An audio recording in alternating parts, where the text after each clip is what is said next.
Pinatatawag ng National Police Commission ang 12 aktibong pulis na pinangalanan ng whistleblower na si Julie Patidongan alias Totoy na sangkot umano sa kaso ng missing sa Bungero. Sa isang interview, sinabi ni NAPOLCOM Vice Chairperson at Executive Officer Attorney Rafael Calinisan, binibigyan niya ng 5 araw ang mga pulis para sagutin ang mga paratang laban sa kanila.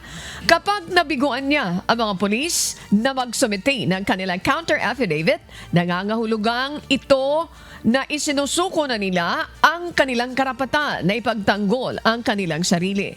Kasunod na anya nito ang pagsasampa ng formal na kasong administratibo laban sa mga pulis. Kahapon, nagsampa na nagreklamo si alias Totoy kasama ang mga kaanak ng nawawalang sabongero sa NAPOLCOM.